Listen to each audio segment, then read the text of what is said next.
जय हिंद साथियों, कैसे हैं आप सभी स्टूडेंट्स और कैसी चल रही है आप सभी की तैयारी। आप सभी का स्वागत है हमारे परिवार शाक्या जी जीके क्लासेस में दोस्तों। ठीक है, तो जैसा कि आप सभी को पता है कि बच चुके हैं 8:30 और हम एसएससी जीडी और आरपीएफ कांस्टेबल मैथ को टारगेट करते हुए एक बहुत ही शानदार क्लास लेके आते हैं दोस्तों। ठीक है, इस क्लास से आपको अपना स्कोर पता चलेगा, आपको अपनी वीकनेस पता चलेगी कि किस टॉपिक से आपका कौन सा क्वेश्चन गलत हो रहा है। ठीक है, तो ये क्लास बहुत ही इंपॉर्टेंट रहने वाली है। मैंने हर टॉपिक से हर एक क्वेश्चन को कवर करने की कोशिश करी है, जो भी क्वेश्चंस बनते हैं इंपॉर्टेंट, ठीक है, जो आपके एग्जाम में आने वाले हैं दोस्तों। ठीक है, तो आप एक एक क्वेश्चन को ध्यान से देखेंगे और वीडियो को पूरा अंत तक वॉच कर लेना स्टूडेंट। ये सभी ट्रेंडिंग क्वेश्चंस हैं जो 2024 में एसएससी जीडी और ये आरपीएफ एसआई में पूछे गए वो ट्रेंडिंग क्वेश्चंस हैं। ठीक है, तो क्लास को अंत तक वॉच कर लेना। पहला क्वेश्चन आपकी स्क्रीन पर है।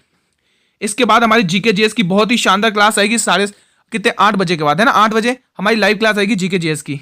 निम्न में से कौन सी संख्या 9 से विभाज्य नहीं है? उसने नहीं पूछा है ना, तो आप 9 का विभाजकता का नियम तो जानते ही भाई, 9 का विभाजकता का नियम तो जानते ही है। ठीक है, देख लो, चेक कर लो। देखो 8 और 1 9, 5 और 4 9, ये तो पूरी तरह से विभाज्य है दोस्तों, ये तो हो नहीं सकती। उसने पूछा कौन सी नहीं है। ठीक है, अब देखो दोस्तों, इसका 8 और 7 15, 15 और 5 20, 20 और 27, ये भी 9 से विभाजित है, ये भी हो नहीं सकती है। इसको चेक कर लो। और 6 और 3 9, 9 8 17, 17 5 6 17 18 19 20 21 22 23, ये यही होगा आंसर शायद। 8, ये देखो 7 और 3 10, 10 और 1 8, 10 और 8 18, 18, ये भी होगा। ठीक है, तो हमारा जो आंसर आया ऑप्शन नंबर डी आया। ये वो एक ऐसी संख्या है जो 9 से विभाजित नहीं है, बाकी ये तीनों की तीनों विभाजित हैं। पहला ऑप्शन आई होप आप सभी ने अच्छे से किया होगा। पहला क्वेश्चन, वह न्यूनतम मान क्या है जिसे 140 में जोड़ दिया जाए तो वो 5 और 6 दोनों से विभाजित होता है। बहुत ही अल्टीमेट क्वेश्चन है दोस्तों।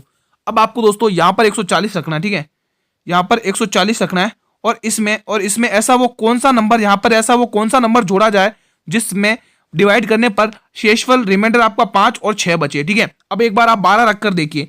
आप 140 में 12 प्लस करेंगे तो कितना होगा? 150 152 होगा। तो 5 से भाग करेंगे, 5 से 15, ये तो 5 से नहीं होगा।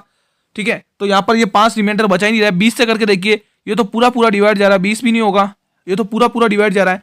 10 से देखिए 150, 150 में 5 का भाग जाएगा और 150 में 6 का भाग देख के लो, क्या ये पूरा जा रहा है क्या? 6 दूनी 12, 3 और 6 पंचे 30, ये तो पूरा पूरा भाग जा रहा है। फिलहाल ये भी आंसर नहीं होगा, ये तो पूरा पूरा आंसर जा रहा है 6 का। अच्छा, 6 से पूरी तरह से विभाज्य हो, अच्छा यही संख्या है। अच्छा, दिया जाए तो वह 5 और 6 दोनों से विभाजित, तो यही एक संख्या है जो 10 होगा दोस्तों इसका आंसर। ठीक है, क्योंकि 140 में आप 10 जोड़ोगे 150 हो जाएगा। ये संख्या 5 और 6 दोनों से विभाजित है। ठीक है, लेकिन ये 12 15 और 20 ये पूरी तरह से विभाजन नहीं है, कुछ ना कुछ रिमाइंडर शेष बच ही रहा है। ठीक है, तो हमारा जो आंसर होगा ऑप्शन नंबर डी होगा दोस्तों, है ना। चलिए अगला क्वेश्चन देख लेते हैं। मतलब कहना क्वेश्चन यही कह रहा है कि 140 में ऐसा कौन सा नंबर जोड़ दें कि 5 और 6 दोनों से विभाजित हो जाए, तो वो 10 नंबर है जिसको हम जोड़ेंगे, जिससे ये पूरा का पूरा नंबर विभाजित हो जाएगा। एक और बहुत ही शानदार क्वेश्चन है दोस्तों, बताएंगे हमें दोस्तों HCF निकालना है। HCF की केस में हमें छोटी पावर वाला लेना पड़ता है। देखो इसमें यहाँ पर 2 की पावर 3 है, यहाँ की 2 की पावर 4 है, तो हमें कौन सी छोटी पावर लेना है? तो 2 की पावर 3 लेंगे हम। ठीक है, मल्टीप्लाई, यहाँ पर 3 की पावर 5 है, यहाँ पर 3 की पावर 6, तो कौन सी पावर लेंगे? 3 की पावर 5। तो कौन सा ऑप्शन है? Option number A. अगला क्वेश्चन, आप ये क्वेश्चन देख के ये अंदाजा ना लगाएं कि इतने इतने इजी क्वेश्चन आ रहे हैं दोस्तों। ये एसएससी जीडी और आरपीएफ कांस्टेबल में पूछे जाते हैं दोस्तों ऐसे क्वेश्चन, तो आप बेफिक्र रहिए दोस्तों। ठीक है, आप अंत तक बने रहेंगे तो आपको लेवल भी देखने को मिलेंगे क्वेश्चंस के। ठीक है, स्टार्टिंग के 2-3 क्वेश्चन में थोड़ा मीडियम लेवल के रखता हूँ। ठीक है, अगर मैं स्टार्टिंग से टफ लेवल के रख दूं तो आप लोग क्लास को ही नहीं देखोगे पूरा, है ना। तो स्टार्टिंग में 2-3 क्वेश्चन ईजी रखने पड़ते हैं, मतलब जो आ सकते बहुत ही चांसेस है वो क्वेश्चन रखने पड़ते हैं ना। तो आप ये अंदाजा ना लगाएं क्वेश्चंस को देख के, आप अंत तक बने रहिए, लेवल पता चल जाएगा। 28% छूट के बाद एक वस्तु 1008 में बेची जाती है, तो वस्तु का अंकित मूल्य क्या है? साथियों, डिस्काउंट से रिलेटेड क्वेश्चंस बहुत पूछे गए आरपीएफ एसआई में और एसएससी जीडी में भी। ठीक है, मान लो कोई एक्स रुपए की कोई चीज थी, उस पर आप खुद दिमाग लगाओ। अगर आपने 28% का डिस्काउंट दिया है तो क्या आपने उसको 72 में नहीं बेचा होगा? बिल्कुल बेचा होगा। ठीक है, लेकिन वो कह रहा है कितने? 1008 में बेचा है। कितने में? 1008 में बेचा है दोस्तों। ठीक है, अब क्या करना है? इसको 24 की टेबल से काटना है। और क्या 24 की टेबल से काटोगे? 24 तिया 72, 24 तिया 72 होता है, 24 चौके 96 होता है, 4 बचेगा, 24 दूनी 48 होता है। ठीक है, आप इसको 3 से मेरे भाई डिवाइड करेंगे, इसको पूरा का पूरा 14 तिया 42 3 बार जाएगा और ये इधर 100 डिवाइड में इधर आके गुणा में आ जाएगा। ठीक है, तो 100 गुणा 14 आप सभी को पता है भाई 1400 आंसर होता है। 100 गुणा 14 कितना होता है? 1400 आंसर होता है। ठीक है साथियों, देखो अब आप लोग प्रैक्टिस ही नहीं करेंगे तो आपके लिए दोस्तों टफ पड़ेगा, क्योंकि आपका मैथ और रीजनिंग स्कोरिंग सब्जेक्ट है। जीके जीएस कहीं से भी आ जाए, कुछ भी आ जाए दोस्तों, बहुत बड़ा समुंदर है ना। तो मैं तो रीजनिंग पे आपको अच्छे से कमांड बनानी पड़ेगी।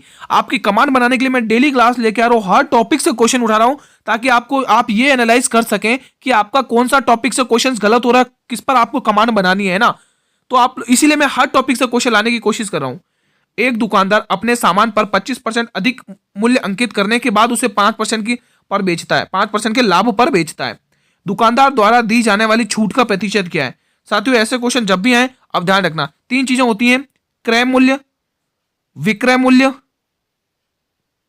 क्रय मूल्य, विक्रय मूल्य और एमपी यानी अंकित मूल्य। ठीक है, अब देखिए उसने क्या कहा है कि वो 25% अधिक अंकित करता है। मान लो 100 रुपए की चीज था, वो 100 रुपए की चीज खरीद के लेके आया, लेकिन 25% अधिक अंकित कर रहा है, यानी 125 पर बेच रहा है। ठीक है, आगे वो कह रहा है 5% का लाभ कमा रहा है। अब आप मुझे ये बताइए, इस क्वेश्चन को बहुत सारे स्टूडेंट गलत करेंगे, थोड़ा सा समझना है और कुछ नहीं है दोस्तों। मैं गारंटी के साथ कर रहा हूं, अगर आप लोग इस क्वेश्चन को ध्यान से नहीं पढ़ोगे आप 100% गलत करोगे। वो कह रहा है 5% का लाभ हो, तो लाभ हमेशा किस पर निकलता है गुरुजी? लाभ जो होता है वो हमेशा विक्रय क्रय मूल्य पर निकलता है। कितने का? 105 रुपए का लाभ हो गया भाई। 100 पर अगर आप 5% का नाम दिखाओगे तो 5 यानी कि 105 पर ही तो सामान बेचोगे। ठीक है, अब उसने कहा है कि दुकानदार द्वारा दी जाने वाली छूट, अब बहुत सारे क्या करेंगे, 5 का लाभ 100 पर 5% टिक कर देंगे, लेकिन 5% तो यहाँ पे ही नहीं, अब चक्कर में पड़ गए। उसने क्या कहा? छूट प्रतिशत याद करना है, छूट प्रतिशत। और छूट प्रतिशत किस पर निकलता है? आप सभी को पता है गुरुजी, अंकित मूल्य पर निकलता है, एमआरपी पर, है ना। तो कितने की छूट यहाँ पर दी जा रही है आप ये देखिए। पहले यहाँ पर गुरुजी 20 रुपए की छूट दी जा रही है। अब किस पर दी जा रही है? 105 नहीं टिक करोगे, 125 लिखोगे नीचे, अंकित मूल्य पर छूट दी जाती है। हमेशा डिस्काउंट एमआरपी पर दिया जाता है, हमेशा बट्टा अंकित मूल्य पर दिया जाता है। ठीक है, अब इसको 5 की टेबल से काट लो मेरे वीरो, 5 की का 25 की टेबल से काटो, 25 पंचे 125, 25 चौके 100, 5 चौके 20 और 4 चौके 16, 16% का आपको ओवरऑल डिस्काउंट मिला है। 16% का option number B will be the right answer. बहुत ही शानदार क्वेश्चन है भाई, स्टार्ट हो गए शानदार क्वेश्चन। बताएंगे इसका आंसर।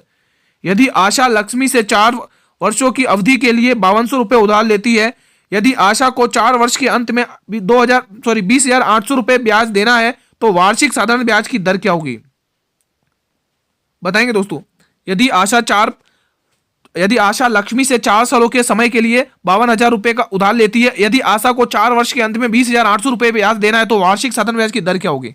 इजी क्वेश्चन है भाई, देखने में लग रहा कठिन, बाकी इजी है।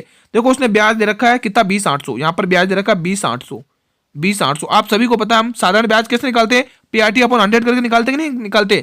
ठीक है, तो 5200 रुपए की राशि है, 5200 रुपए की राशि है, 52,000 रुपए की राशि है, उस पे कितने पर 4 सालों के लिए, और हमें दर प्रतिशत निकालना है, और हमें नीचे 100% फॉर्मूले का लिखना है। फोड़ लो क्वेश्चन को, 13 की टेबल से काट लो।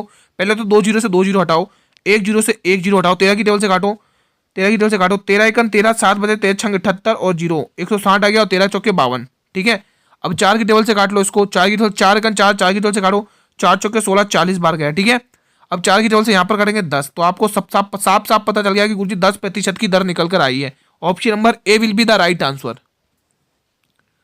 8 पुरुषों का औसत वजन 3 केजी कम हो जाता है जब उनमें 56 किलो वजन वाले पुरुष को एक नए पुरुष में बदल दिया जाता है, तो पुरुष का वजन कितना है? अब आप खुद दिमाग लगाइए, 3 किलोग्राम हर 8 जनों में से कम हो रहा है ना। मान लो ये 8 व्यक्ति, 1 2 3 4 5 6 7 8, ये इसमें से भी 3 कम, इसमें भी से 3 कम, ऐसा करके ये प्रोसेस पूरी चल रही है। 3 कम हो रहा है टोटल 8 में, तो कितना कम हुआ भाई? 8 व्यक्तियों में से 3 कम हो गया, तो टोटल 24 केजी वजन कम हुआ है। 24 केजी वजन कम हुआ है कब? जब 56 केजी का व्यक्ति आ जाता है। तो उसने पूछा तो नए पुरुष का वजन कितना होगा, तो इसमें से घटा लो 24 इसमें से, क्योंकि ये तो सभी का कम हुआ है ना, हमें नए पुरुष का निकालना है। घटा लो कितना आ रहा है, यहाँ पर 2 आ रहा है, इकाई अंक 2 एक ही ऑप्शन में आ रहा है, बस आगे सॉल्व करने की जरूरत ही नहीं है ना, भले कर लो 32 आएगा। समझ में आया ना दोस्तों कैसे करना है इस क्वेश्चन को। साथियों, अगर आपको कहीं पर भी क्वेश्चन समझ में ना आता है तो आप लोग कमेंट किया करें दोस्तों, आपका सॉल्यूशन तुरंत मिलेगा, है ना। बस आप लोग थोड़ा सा समझने का कोशिश किया करें, थोड़े से पेशेंस रखें ना। यदि 3 क्रमागत संख्याओं का औसत 42 है, तो उनमें से दूसरी सबसे छोटी संख्या क्या है दोस्तों? बताइए, उसमें से दूसरी सबसे छोटी संख्या क्या है? बताइए दोस्तों, उसमें से दूसरी सबसे छोटी संख्या क्या है? सभी वीर बताएंगे उसमें से दूसरी सबसे छोटी संख्या है। कंफ्यूज नहीं होना है। औसत क्या होता है? बीच में होता है भाई 1 2 और ये 3 क्रमागत संख्या है। इसमें औसत दे रखा है 42, इससे पहले क्या आएगा? क्यों देखो क्रमागत नहीं लगातार है ना, तो यहां पर 41 आएगा और यहां पर 43 आएगा। उसने क्या कहा है? उसने कहा है आप तो मुझे दूसरी सबसे छोटी संख्या बताइए। दूसरी सबसे छोटी संख्या, पहली छोटी संख्या 41 हो गई, दूसरी संख्या क्या होगी? 42 होगा, तो ऑप्शन नंबर डी होगा। अगर तीसरी पूछता तो 43 होता। ठीक है, फिलहाल हमारा ऑप्शन नंबर डी होगा क्योंकि उसने दूसरी पूछा है, अगर पहली पूछता तो 41 होता। 8 संख्याओं का औसत 20 है, इनमें से 5 संख्याओं का औसत 20 है, तो शेष संख्याओं का औसत ज्ञात कीजिए। जब भी ऐसा क्वेश्चन आए हमेशा ऐसे ही करना, अगर गलत हो जाए तो बात करना। कभी भी अगर आपका ये क्वेश्चन गलत हो जाए तो आप लोग कहना कि गुरुजी हमारा क्वेश्चन गलत हो गया है, ठीक है। हमेशा कैसे करना, देखो उसने कहा है कि जो 8 संख्या का औसत है, 8 संख्या का औसत उसने कितना दे रखा है, 20 दे रखा है, ठीक है। और उनमें से उसने 5 संख्या का औसत कितना दे रखा है, 5 संख्या का औसत 20 दे रखा है। अब हमें देखो 8 मिल गई, 8 संख्या, उसमें देखो उसमें से उसने 5 संख्या का औसत कितना दे रखा है, यहाँ पे देखो 5 संख्या का औसत 20 दे रखा है, 5 संख्या का औसत 20, 5 तो यहाँ पर आ गई। अब 3 संख्या हमें पता नहीं कौन सी है, यहाँ पर 3 ए का मान निकालना है, बस कर लो इसको सॉल्व। हमेशा ऐसे करना, कभी गलत हो ही नहीं सकता। 8 दूनी 16, 160 यहाँ पे आ गया, ठीक है। यहाँ पे 160 आ गया, 160, ठीक है। और यहाँ पर कितना आ रहा है, 20 पंचे 100 यहाँ पर आ गया। और हमें निकालना किसका, इस 3 ए का मान निकालना है, इस 3 ए का। आप सभी को पता है 160 में से 100 घटाएंगे तो 60 बचेगा, और 60 डिवाइडेड बाय 3 करेंगे तो 20 आंसर आएगा। ए का मान पता चल जाएगा, ए का मान कितना आ गया, 20 आ गया। हमारे प्रश्न का आंसर ऑप्शन नंबर सी है। अगला प्रश्न आपके स्क्रीन पर है। आई होप कि आप लोग क्वेश्चंस बना पा रहे होंगे इजीली। फिलहाल इसका आंसर देंगे आप लोग कमेंट करके। क्वेश्चन नंबर 150 क्या कह रहा है, ए किसी काम का 4/5 5 दिन में कर सकता है, बी ए से 5 गुना अधिक कार्य कुशल है, तो बी अकेले उसी कार्य को कितने दिन में पूरा करेगा। बहुत ही शानदार क्वेश्चन है, अल्टीमेट क्वेश्चन है भाई, अल्टीमेट, ठीक है। तो पहले मैं आपको यहाँ पर एक चीज समझा रहा हूँ, अच्छे से समझना दोस्तों। आप लोग एक पेज पर एक मैं चीज समझा रहा हूँ, यहाँ पर अगले पेज पर एक चीज समझा रहा हूँ। जैसे मैंने बोला ए नाम का लड़का है, वो 2/5 भाग 10 दिन में कंप्लीट कर सकता है, तो वो टोटल काम कितने दिन में करेगा। आपको कैसे निकालना, ध्यान से समझना। ये इसका कितना गुना है, 5 गुना है, तो इसको भी 5 गुना कर दो, तो वो काम कितने दिन में कर सकता है, 25 दिन में कर सकता है। कोई दिक्कत, एक और समझो, बी कोई काम 6/10 दिन, बी कोई काम का भाग 6/10 भाग कितने दिन में कर सकता है, 36 दिन में कर सकता है। तो मैंने बोला बी का ओवरऑल काम निकाल के बताओ, तो आप कैसे निकालेंगे, ये कितना गुना है, 6 गुना है, तो इसका भी 6 गुना कर लो, तो वो 7 दिन में काम कर सकता है। आई होप कि ये पिक्चर समझ में आ गई। अब इस क्वेश्चन की धज्जियां उड़ाएंगे, चलिए देखो। इतना पढ़ो, मैंने कहा इतना पढ़ो, इतना पढ़ो, इतना पढ़ो, इतना पढ़ो। ए कोई काम है, ए कोई काम का 4/10 भाग, ए कोई काम का 4/10 भाग 5 गुना कर सकता है। अब यहाँ पर तो वैल्यू ये इसका गुना ही नहीं हो रहा है, तो आपको क्या करना है, ये 10 यहाँ भाग में है तो इधर आके गुणा में आ जाएगा, है ना। तो ये 50 ये इधर भाग गुणा में था, इधर आके भाग में आ गया, तो इसको आप जब करेंगे तो ये कितना निकलेगा, 2.5 निकलेगा। तो ए किसी काम को 2.5 दिन में कर रहा है, ए का काम देते 2.5 दिन में, ए का काम देते 2.5 दिन में। ये पिक्चर आप ध्यान रखना। अब आगे हम क्वेश्चन को सॉल्व करेंगे। यहाँ पर है क्षमता, क्योंकि उसने आगे वही क्षमता दे रखी है, और यह क्षमता हमेशा समय का जस्ट इनवर्स होती है, ध्यान रखना, ठीक है। समय का अगर समय 2 1 है तो जो कार्य होगा वो 1 2 हो जाएगा, है ना, क्षमता 1 2 हो जाएगी। चलिए अब इस क्वेश्चन को सॉल्व करते हैं। अब इस क्वेश्चन को सॉल्व करेंगे हम, ठीक है। यहां पर है भाई ए और यहां पर है बी, ठीक है। उसने कहा है कि बी जो है वो ए से 5 गुना अधिक कुशल है, इतना पढ़ो, बी ए से 5 गुना अधिक कुशल है, बी ए से 5 गुना अधिक कुशल है। अगर ए 1 है तो बी कितना होगा, 5 होगा, क्योंकि ये बी उससे 5 गुना अधिक कुशल है, तो इनका जो क्षमताओं का समय का अनुपात होगा वो 5 और 1 होगा, 5 और 1 होगा, ठीक है, 5 और 1 होगा दोस्तों, 5 और 1 होगा दोस्तों। अब यहाँ पर ए कितने में कर रहा है, यहाँ पर देखो 2.5 दिन में कर रहा है ना, कितने में, 2.5 दिन में। तो यहाँ पर कितना हो रहा है, कुछ गलत हुआ है क्या, देखो 1 का 5 गुना, शायद दोस्तों यहाँ मिस्टेक हुआ है कुछ, यहाँ पर 50/, अच्छा हाँ ठीक है, 12.5 आएगा यहाँ पे दोस्तों, 12.5 आएगा यहाँ पे, 12.5 है ना, यहाँ पर कितना आएगा, 12.5। तो अब आपको क्या करना है, 5 को इससे आप डिवाइड करेंगे, कितने कितने डिवाइड, कितने गुना हो रहा है, कितने डिवाइड हो रहा है, यहाँ पे देखिए, अगर 5 दूनी 2.5 होगा दोस्तों, यहाँ पे कितना होगा, यहाँ पे 5 को आप इससे डिवाइड करेंगे तो 2.5 आएगा, 2.5, ठीक है। तो ये 2.5 दिन में, तो इसको भी आप 2.5 गुना करेंगे तो आंसर आएगा 2.5, ठीक है। इजी क्वेश्चन था, थोड़ा सा कैलकुलेटिव था, मस्त था क्वेश्चन, मजा आ गया, ठीक है। बस यहाँ पर मैंने ध्यान नहीं दिया, 12.5 होगा, ठीक है। अगला क्वेश्चन आपके स्क्रीन पर है, ठीक है, अगला क्वेश्चन आपके स्क्रीन पर है। चलिए इस क्वेश्चन का आंसर दीजिएंगे आप लोग। हर टॉपिक से क्वेश्चन है, आप लोग अंत तक बने रहिएगा। 2 रेलगाड़ियां 34 किलोमीटर और 86 किलोमीटर की गति से एक ही दिशा में चल रही, मेन पॉइंट ये है अपना। अगर विपरीत दिशाओं में चल रही है तो लंबाई भी जुड़ेगी, चालें भी जुड़ेंगी। अगर एक ही दिशा में चल रही है लंबाई जुड़ेगी लेकिन चालें नहीं जुड़ेगी, चालें घटेंगी, ध्यान रखना। उनकी लंबाई 300 और 480 है, तो ट्रेन की धीमी कितने में पार कर लेगा, हमें क्वेश्चन ये कह रहा है। तो आप सभी को पता है, मैंने हमेशा बताया दोनों कि दोनों एक ही दिशा में चल रही है तो चालें क्या होंगी, घटेंगी। क्या होंगी, चालें क्या होंगी, घटेंगी। दोनों की लंबाई जुड़ेंगी। 480 प्लस 380 जोड़ोगे 780 होगा, 780 होगा, बिल्कुल 780 होगा, ठीक है। उसके बाद 34 में से आप 86 घटाओगे, कितना आएगा, 6 में 4 घटाओगे 2 आएगा, 8 में से 3 घटाओगे 5 आएगा। ये किलोमीटर में है, ये मीटर में है, तो इसको आप बदल लो मीटर पर सेकंड में, क्योंकि हमें सेकंड में आंसर पूछा है। इसको आएगा 18। अब इसको काट लो, आंसर आ जाएगा दोस्तों, है ना। इसको काट लो, आंसर आ जाएगा। तो इसको वैल्यू टर्मिनेट कैसे कर लो भाई। 13 छंग 78, ये 60 बार गया, और 13 चौके 52, ठीक है। ये 15 बार गया, और ये 5 ही टेबल से 3 बार गया, और 18 54 होता है। तो option number A will be the right answer. अगला क्वेश्चन मेरे भाई आपके स्क्रीन पर है, वह न्यूनतम संख्या कौन सी है जिसे 15, 80, 20 और 75 से विभाजित करने पर प्रत्येक स्थिति में 14 शेष बचता है। वेरी इंटरेस्टिंग क्वेश्चन है भाई। एक बार देखो, 14 शेषफल बचता है। अगर मैं इस शेषफल को इसमें से घटा दूं तो वो संख्या पूरी तरह से विभाजित हो जाएगी, बिल्कुल हो जाएगी। 14 इसमें से घटा लो, 14 इसमें से घटा लो, और 14 इसमें से घटा लो, 14 इसमें से घटा लो। कितना आ रहा है यहाँ पर, 1 1 2 3 और 1, ये आ रहा है ना, यही आ रहा है ना। एक घटाओगे 4 3 और 1, हाँ यही आएगा, ठीक है। इसमें से घटा लो 12, यहाँ पर घटा लो 14, कितना आएगा, 3 और 0, 1230, ठीक है। और यहाँ पर देख लो, इसमें से घटा लो 14, और इसमें से 14 घटा लो 4 और 1, ये आएगा, ठीक है। और इसमें से घटा लो 14, इसमें से घटाओ 12, इसमें 14, ये पूरा 1200। अब देखो दोस्तों, अब आपको ये नंबर आ गया। अब इन चारों नंबर से वो कौन सा नंबर है जो 15, 80, 20 और 75 से विभाजित हो जाएगा। अब हमारा ये जो 20 है ना, 20 दो ऑप्शन को उड़ाएगा, दो ऑप्शन को उड़ाएगा। कैसे उड़ाएगा, क्योंकि 10 और 2 छुपा हुआ है दोस्तों। 10 से वही नंबर होगा जिसके पीछे 0 आ रहा होगा, तो ये नंबर और ये नंबर तो गया। अब हमें उठाना है 15 को। अब हमें 15 को उठाना। 15 का नियम क्या कहता है कि 3 गुणा 5 होता है, 3 गुणा 5 होता है, 3 गुणा 5 होता है। तो 3 से वही नंबर विभाजित होगा जिनके अंकों का योग 3 होगा। 3 और 2 5 और 6, ये 3 से हो जाएगा। 2 और 1 3, ये 3 से हो जाएगा। लेकिन उसने क्या कहा है, न्यूनतम मान, छोटा मान निकालना है, छोटा सा छोटा मान निकालना है। तो हमारा प्रश्न का आंसर ऑप्शन नंबर डी होगा, क्योंकि यही एक न्यूनतम मान है, ठीक है। ये क्वेश्चन बताएंगे आप लोग। एक संख्या को 75% बनाने पर ये 3900 प्राप्त होती है, वो संख्या ज्ञात करिए। आरपीएफ एसआई में इसी टाइप के क्वेश्चन पूछे गए दोस्तों। 50% की फ्रैक्शन वैल्यू कितनी होती है गुरुजी। 50% की जो फ्रैक्शन वैल्यू होती है 1/2 होती है। ये हमारी क्या होती है, मूल संख्या होती है, मूल संख्या। ये संख्या क्या होती है, बड़ी हुई संख्या या फिर घटी हुई संख्या। ये बड़ी हुई संख्या या घटी हुई संख्या होती है, ठीक है। हमें वो संख्या यानी मूल संख्या पूछ रहा है। देखो बढ़ाने पर यानी 2 से 3 हो गई। 3 की वैल्यू दे रखी है 3900, 3 की वैल्यू 3900, और हमें पूछा किसकी वैल्यू है, 2 की वैल्यू पूछा है। तो बिल्कुल आप 3 को नीचे लेके आइए, 2 को ऊपर लेके आइए। 3 एकन 3, 3 तिया 9, ठीक है।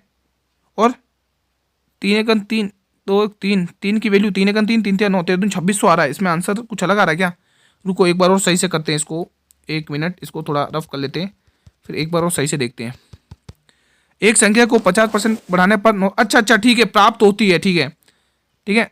50% बढ़ाने पर वो संख्या 3900 प्राप्त होती है। 50% बढ़ाने पर 3900 प्राप्त होती है। 3 एकड़ 3 दूनी 1/2, 13 दूनी 2600 आंसर आएगा दोस्तों इसका। 2600 आएगा, 100% 2600 आएगा इसका आंसर। 1/2, ये 3 हो गई, बढ़ गई 3, और 3 पे 3 13 3900 दे रखा है। कितने गुना, 3 एकन 3, 3 तिया 9, ये 1300, और हमें वह संख्या ज्ञात करनी है, यानी 2 का मान ज्ञात करना है। तो 13 दूनी 26 दोस्तों, 2600 आंसर आएगा दोस्तों। यहाँ 2600 होगा दोस्तों, यहाँ एक और जीरो कर लो, ठीक है। ये 2600 होगा, ऑप्शन नंबर डी, यहाँ 2600 होगा। अगला क्वेश्चन आपके स्क्रीन पर है। शरद अपनी यात्रा 8 घंटे में पूरी करता है। वो आधी दूरी 90 किलोमीटर की चाल से, शेष दूरी 30 किलोमीटर की चाल से तय करता है। कुल दूरी ज्ञात करनी है। जब भी ऐसा क्वेश्चन आए, मैं क्या कह रहा हूँ वापस रिपीट कर रहा हूँ, जब भी ऐसा क्वेश्चन आए आपको कुछ नहीं करना है, ये फॉर्मूला लगा लो और क्वेश्चन को सॉल्व कर लो। 2s1 माइनस s2, ठीक है। जब भी ऐसा क्वेश्चन ये आएगा तो आप नहीं, s2 प्लस होगा। जब भी ऐसा क्वेश्चन आएगा तो हमेशा आप इसी तरीके से करना, कभी गलत नहीं होगा दोस्तों, ठीक है। देखो जब भी कैसा, जब वो बोले आधी दूरी इससे और शेष दूरी इससे, तो कुल यात्रा ज्ञात करिए, कुल दूरी ज्ञात करिए, तो हमेशा ये क्वेश्चन फॉर्मूला अपनाना है। तो 2 फॉर्मूले का s1 कितनी स्पीड दे रखी है, 90 गुणा 30, 90 गुणा 30, और दोनों को जोड़ेंगे तो 9 3 12 120।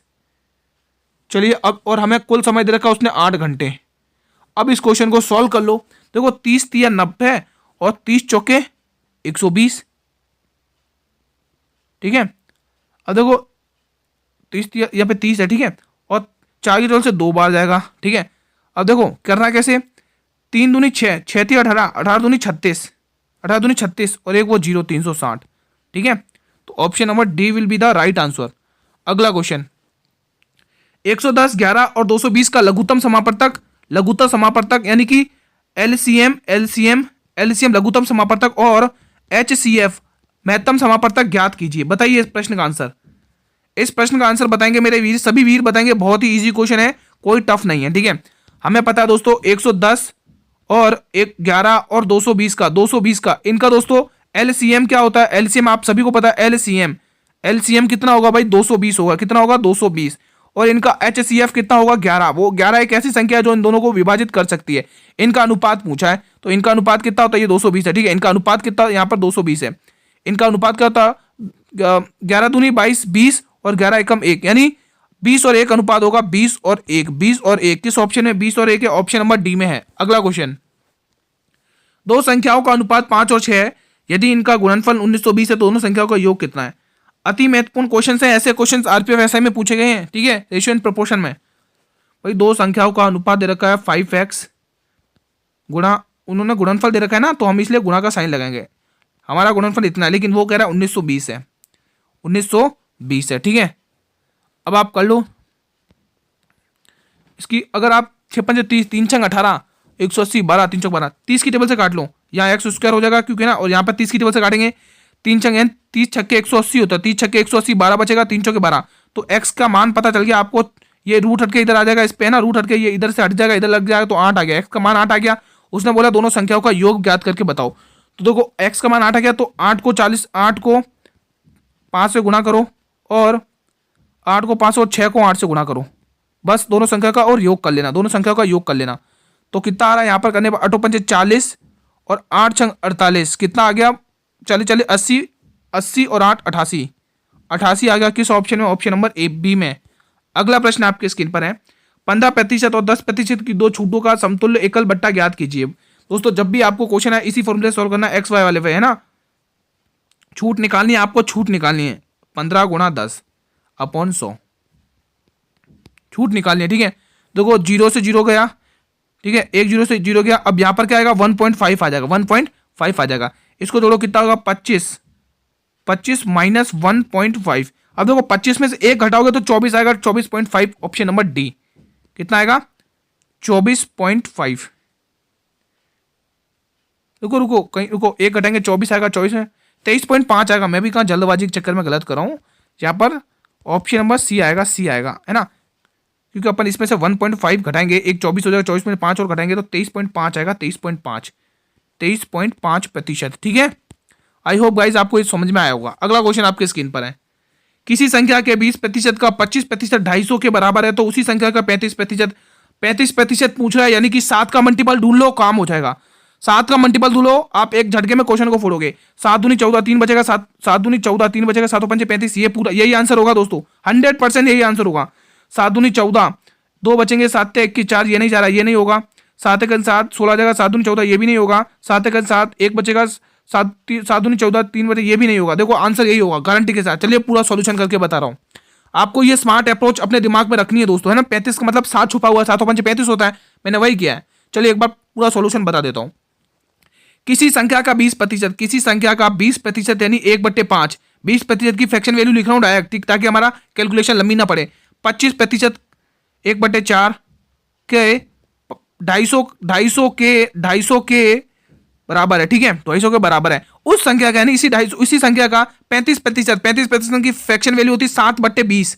7/20 कितना होगा, बस ये क्वेश्चन पूछ रहा है। देखो 5 चौके कितना होता है 20 होता है, और ये 20 इस 20 को खत्म कर देगा, बस खेल खत्म है। ठीक है, अब इसको आप गुणा कर लो दोस्तों।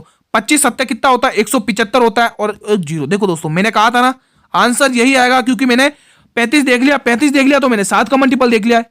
ऐसे ही तो आपको देखो, आपको ये थोड़ा स्मार्ट अप्रोच रखना है दोस्तों। आप जब कैलकुलेशन करेंगे ना, तो आपको करते करते कैलकुलेशन पता चल ही जाएगा कि इसको कैसे फोड़ना है ना। ये क्वेश्चन बहुत ही शानदार है, कुछ नहीं करना है, पका पकाया रखा हुआ उठा के खाना है। मतलब कि ये वैल्यू इसमें पुट करनी है। एक्स की वैल्यू 7 है, एक्स की वैल्यू कितनी है भाई 7 है, ठीक है, और वाई की वैल्यू कितनी है स्टूडेंट 2 है। ठीक है, अब इसको सॉल्व कर लो। 7x यानी 7 49 प्लस वाई की वैल्यू 2, 4 दूनी 8, रेशियो इधर कर लो। 7 49 माइनस और 4 दूनी 8, ये रेशियो, बस इसको सॉल्व कर लो। इसमें से घटाओगे तो कितना बचेगा मेरे वीरो 41 बचेगा। 41 ही बच रहा है ना, एक घटाओगे, हाँ 41 ही बच रहा है, 41 ही बच रहा है, 41 ही बच रहा है, ठीक है 41 ही बच रहा है रेशियो। और इसने क्या दिया, इसका देख लो 39, इसमें से भी 41 ही बच रहा है।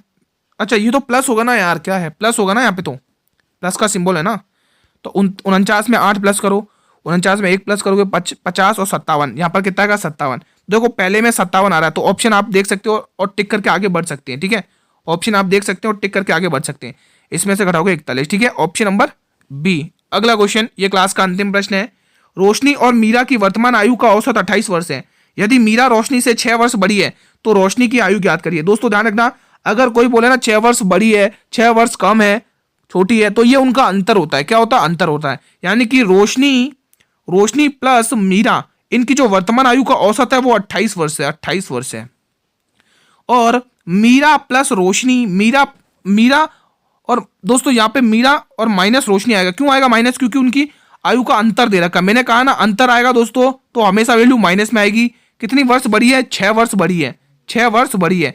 तो अब आपको क्या करना है, इनको दो जोड़कर 2 का भाग देना है और घटाकर 2 का भाग देना है दोस्तों, ठीक है, ठीक है। तो मैंने जो कहा वो ध्यान रखना, ठीक है, इस बात का आपको ध्यान रखना है। यहाँ 34 होगा क्योंकि वो 6 वर्ष बड़ी है ना, तो 34 लिखेंगे आप लोग, 34, ठीक है, क्योंकि वो 6 वर्ष बड़ी है। यहाँ पर 34 लिख लो, यहाँ पर 34 लिखोगे, ठीक है। अब मैंने क्या कहा दोस्तों, अगर आपको देखो यहाँ पर पूछा रोशनी की, तो हमें दोनों को जोड़कर 2 का भाग देना। अगर यहाँ पे मीरा की पूछता तो दोनों को जोड़कर घटाकर 2 का भाग देते, ठीक है। इन दोनों को जोड़ लो क्योंकि हमें रोशनी की आयु निकालनी है, ठीक है। तो कितना आ रहा है, 8 4 12 3 2 5 6, 62 आ रहा है, 62। और 62 में आप 2 का भाग देंगे तो रोशनी की एज आ जाएगी 31 वर्ष, ठीक है। आई होप गाइज आपको ये क्वेश्चन अच्छे से समझ में आया होगा दोस्तों, ठीक है। अगर ना समझ में आया हो तो मेरे वीडियो कमेंट जरूर करना कि क्वेश्चन समझ में आया। थोड़ा सा वीडियो का कर्सर पीछे करना, आपको इजीली समझ में आ जाएगा। एक बार और समझा देता हूँ। देखो उसने कहा कि रोशनी और मीरा की वर्तमान आयु ये दे रखी है, ठीक है, मैंने लिख दिया। उसने कहा कि यदि मीरा है ना जो रोशनी से 6 वर्ष बड़ी है, तो 28 में 6 जोड़ देंगे तो 34 वर्ष की हो जाएगी, ठीक है। तो रोशनी की आयु ज्ञात कीजिए। दोस्तों बड़ा या छोटा जब भी आता है तो वो उनका अंतर होता है। क्या होता है, अंतर होता है। तो मैंने अंतर निकाल, इनको हमें रोशनी की पूछा तो हमें दोनों को जोड़कर 2 का भाग देना है। अगर हमें मीरा की पूछता दोनों को घटाकर 2 का भाग देते तो हमारा आंसर आ जाता है 31 वर्ष, ठीक है। आई होप कि अब आपको ये क्वेश्चन अच्छे से समझ में आया होगा दोस्तों, ठीक है। क्लास कैसी लगी दोस्तों कमेंट बॉक्स के माध्यम से बताना मेरे वीरों। अगर ये क्लास पसंद आई तो आप सभी से निवेदन है भाई, क्लास को बिना लाइक किए मत जाना दोस्तों, क्लास को लाइक कर लेना और जितना हो सके क्लास को शेयर करना अपने सभी मित्रों के साथ दोस्तों, ठीक है। हम डेली 7:30 बजे आपके सामने मैथ की क्लास लेके आते हैं जो आरपीएफ कांस्टेबल और एसएससी जीडी को डायरेक्ट टारगेट करती है, ठीक है। जैसे क्वेश्चन पूछे जाते हैं उसी के अकॉर्डिंग तैयारी कर रहे हैं दोस्तों। आप एग्जाम तक जुड़े रहना, मैं गारंटी के साथ कह रहा हूं आप मैथ में अच्छा स्कोर करके आओगे, अच्छा स्कोर करके आओगे दोस्तों, ठीक है। टाइम बता देता हूं, क्लास टाइम मैं बता देता हूं सभी को, जितना भी मेरे वीर नए विजिट कर रहे हैं चैनल पर उनको मैं टाइम बता देता हूं। हमारी जो क्लासेस का टाइम है वो क्या रहता है दोस्तों, मैथ क्लास का टाइम क्या रहता है दोस्तों, मैथ का क्लास डेली 7:30 बजे अपने निर्धारित समय पर अपलोड हो जाती है दोस्तों। ये जो मैथ की क्लास होती है वो एसएससी जीडी को और आरपीएफ कांस्टेबल को टारगेट करती है दोस्तों। आरपीएफ कांस्टेबल और ग्रुप डी दिल्ली पुलिस, आप किसी भी एग्जाम के लिए ले सकते हैं। आरपीएफ कांस्टेबल को टारगेट करती है, आरपीएफ कांस्टेबल को, ठीक है। तो आप डेली इसी टाइम पर डेली बेसिस पर जुड़ जाया करें दोस्तों, बिना कहे ना। जैसे 8 बजे अपने आप लाइव क्लास लेने आ गए, 7:30 बजे तो मैथ की क्लास देख लेना, ठीक है। अब बात होती है अपने काम, आपके काम की चीज की, इसकी पीडीएफ कहाँ मिलेगी रिवीजन के लिए, इसकी पीडीएफ कहाँ मिलेगी रिवीजन के लिए। साथियों मैं बता देता हूं, इसकी जो पीडीएफ मिलेगी वो हमारे टेलीग्राम ग्रुप पर मिलेगी, टेलीग्राम ग्रुप पर इसकी जो पीडीएफ होगी वो मेरे टेलीग्राम ग्रुप पर मिलेगी, टेलीग्राम ग्रुप पर। और अभी तक जिसने भी मेरे वीर ने टेलीग्राम ग्रुप को ज्वाइन नहीं किया है तो जल्दी से ज्वाइन कर लेना दोस्तों। और वहां पर अभी तक हमने जितना भी आरपीएफ से रिलेटेड पढ़ाया है आप लोगों को, उन सभी की पीडीएफ मिल जाती है। अच्छे से आप लोग उन पीडीएफ के माध्यम से रिवीजन कर सकते हैं दोस्तों। मैथ की हर एक पीडीएफ वहां पर पड़ी हुई है दोस्तों, आप इजीली वहां पर जाइए और आप अच्छे से रिवीजन कर सकते हैं दोस्तों, ठीक है, ठीक है दोस्तों। क्योंकि दोस्तों बहुत लोग कहते हैं कि सर जी हमारे मैथ वीक है ना, दोस्तों मैथ को स्ट्रॉन्ग कर लो एग्जाम से पहले, क्योंकि दोस्तों आप सभी को पता है कि मैथ और रीजनिंग हमारे स्कोरिंग सब्जेक्ट है दोस्तों, है ना। अगर हम इसमें ही डाउन होंगे तो जीके जीएस में तो आप कितना भी पढ़कर चला जाओ, मैं सबकी बात कर रहा हूं, कोई कितना भी पढ़कर चला जाए, जो अच्छे से भी तैयारी करके गया होगा ना तो वो भी 50 में से 35 प्लस या 40 कर सकता, मुश्किल से मुश्किल, है ना। बाकी जीके जीएस बहुत बड़ा है, कहीं से भी कुछ भी आ सकता है, लेकिन अपने ये इन पर 2 सब्जेक्ट पर कमांड अच्छी बनानी है ताकि आप इजीली क्रैक कर सको एग्जाम को दोस्तों, ठीक है, ठीक है दोस्तों। समझ में आया? तो आपको डेली क्लासेस लेनी है और एक भी दिन आपको क्लास मिस नहीं करिए दोस्तों। जब क्लास मिस नहीं होती है तो आप मिस कैसे कर देते हैं, जब क्लास अपने निर्धारित समय पर आ जाती है तो आप कैसे मिस कर सकते हैं ना। तो डेली क्लास लेना है। कल इसी टाइम पर मिलेंगे एक नई क्लास के साथ। तब तक मेरे वीरों, जय हिंद, जय भारत, वंदे मातरम। धन्यवाद दोस्तों।